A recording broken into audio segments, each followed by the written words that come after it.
Assalamualaikum warahmatullahi wabarakatuh. Masih berjumpa kembali dengan Bu Leli. Pokok bahasan yang sama tentang sistem reproduksi. Yang mana reproduksi pada makhluk hidup bertujuan untuk mempertahankan kelestarian hidup jenisnya. Melalui cara tersebut akan dihasilkan individu baru. Bagaimana kehidupan baru dari suatu makhluk hidup dimulai? Kita perlu mengenal beberapa alat reproduksi yang terdapat pada manusia. Karena pada manusia itu ada dua jenis kelamin, yaitu perempuan dan laki-laki. Terlebih dahulu, Bu Laili jelaskan tentang alat reproduksi pria.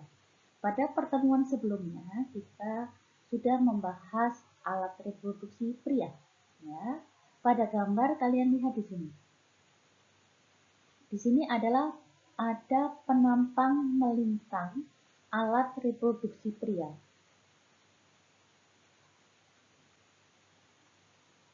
Penampang melintang ini sudah terlihat bagian-bagiannya dari alat reproduksi pria. Kita lihat di sini ada bagian yang seperti pipa, kita sebut sebagai vas deferens.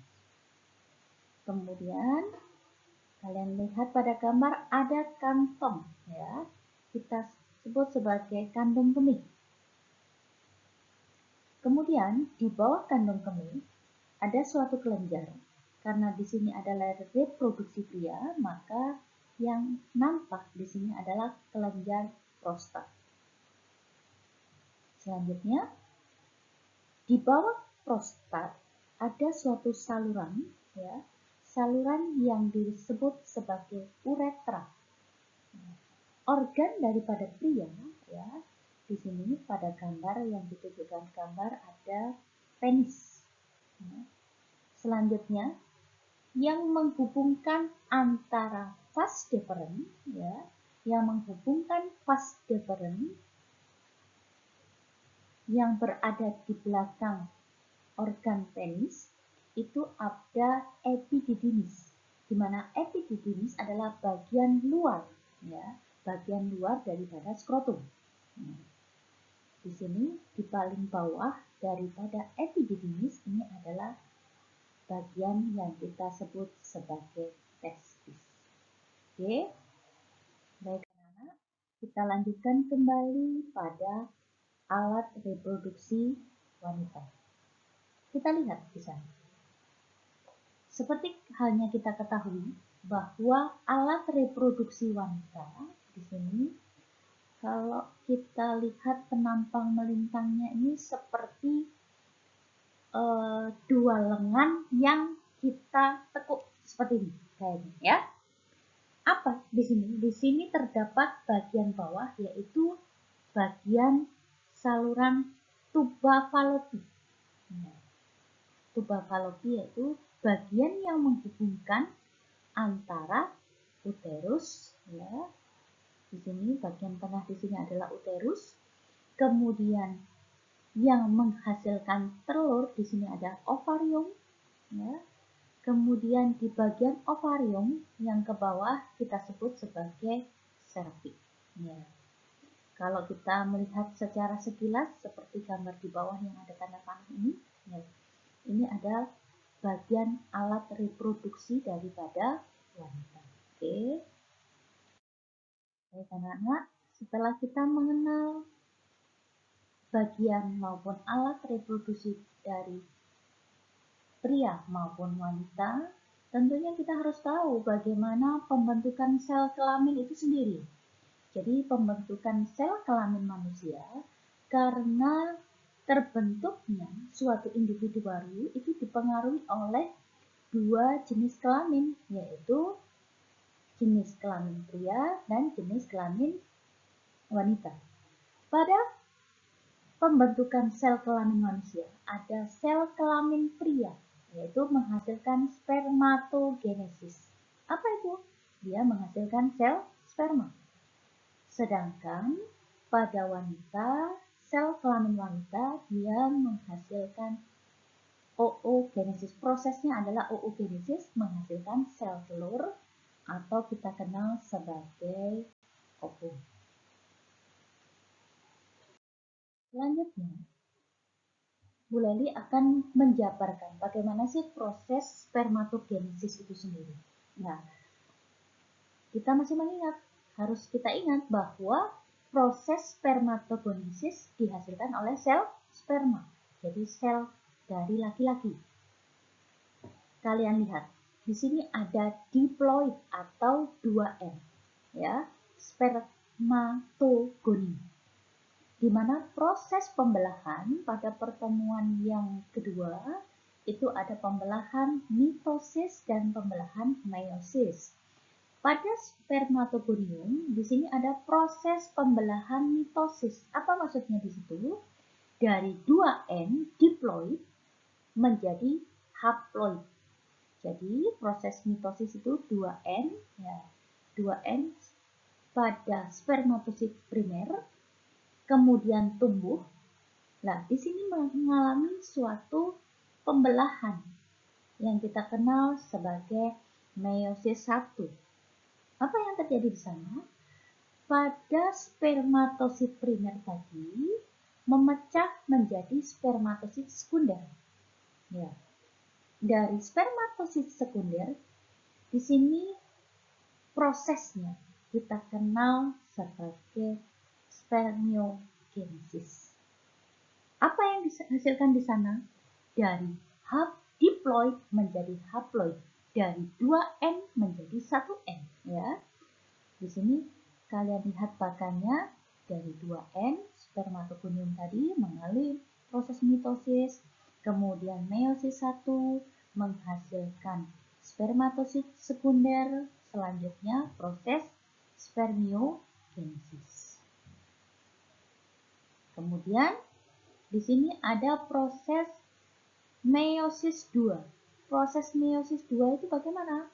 Jadi spermatosit sekunder tadi dari 2N menjadi N, dari diploid menjadi haploid. Oke. Selanjutnya, dari sel kelamin perempuan, yaitu prosesnya adalah oogenesis. Bagaimana oogenesis itu? Bahwa sel induk, yaitu sel telur yang kita kenal sebagai oogonium, ya, di sini mengalami proses pembelahan yang kita kenal sebagai mitosis. Ya, jadi perlu kalian ketahui bahwa pembentukan ataupun pembelahan sel yang membedakan mitosis dengan meiosis, kalau pada mitosis dia pembelahannya berada pada sel somatis. Apa maksudnya sel somatis? Adalah sel tubuh. Sedangkan pada meiosis adalah pada sel kelamin, ya. Di sini pada sel induk telur atau oogonium membelah menjadi mitosis. Di sini sama halnya dengan spermatogenesis, dari diploid menjadi haploid. Jadi 2N mengalami mitosis. Ada proses di sini, ya, perlu kalian ketahui pada mitosis ini. Jadi langkahnya ada oosit primer, ya. Oosit primer dari diploid tumbuh, kemudian menjadi badan kutub primer dan oosit sekunder. Nah, disinilah proses meiosis terjadi. Pembelahan meiosis 1 terjadi. Selanjutnya, dari oosit sekunder, ya, dia membelah lagi, ya, membelah lagi menjadi badan kutub sekunder yang kedua, meluruh dia. Kemudian oosit sekunder tadi yang kedua, dari N dipecah lagi menjadi N. Ini adalah pembelahan meiosis pada sel telur. Nah, selanjutnya, ketika sel sperma bertemu dengan sel telur, akan terjadi suatu proses fertilisasi. Jadi, pertanyaannya itu, apakah yang dimaksud dengan fertilisasi? Ya, kita lihat di slide. Di sini ada organ sel kelamin perempuan, yaitu apa di sini? Ada ovarium, ya. Dari ovarium dia menghasilkan suatu ovum. Kemudian dari testis, ya, yang paling bawah ini, dia menghasilkan sel sperma.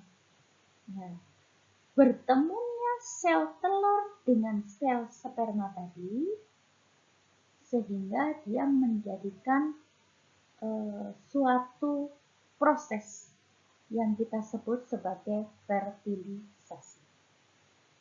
Hasil proses dari fertilisasi tadi membentuk suatu zigot, ya, zigot yang kita kenal sebagai individu baru. Jadi saya ulang lagi prosesnya: bertemunya ovum dengan sperma, ya, bertemunya sel telur dengan sel sperma sehingga menjadi fertil. Prosesnya adalah fertilisasi. Dari proses fertilisasi tadi menghasilkan suatu zigot. Paham apa yang dimaksud fertilisasi, ya? Proses fertilisasi tadi mengakibatkan terbentuknya zigot, yaitu proses apa? Kehamilan, ya. Kehamilan, setelah hamil selanjutnya lahir. Bagaimana prosesnya? Dari hasil fertilisasi tadi, ya, menghasilkan suatu zigot. Dari zigot membentuk embrio, yang mana embrio di sini menempel pada dinding rahim, atau kita kenal di awal tadi bagian sel kelamin perempuan ada yang kita sebut sebagai uterus, atau kita kenal sebagai dinding rahim, sehingga terbentuklah plasenta, ya. Dari terbentuk plasenta sehingga terbentuklah individu baru dan terjadi proses kelahiran. Oke, sampai di sini anak-anak. Kita bertemu pada pertemuan berikutnya dengan pokok bahasan yang sama. Tetap semangat. Wassalamualaikum warahmatullahi wabarakatuh.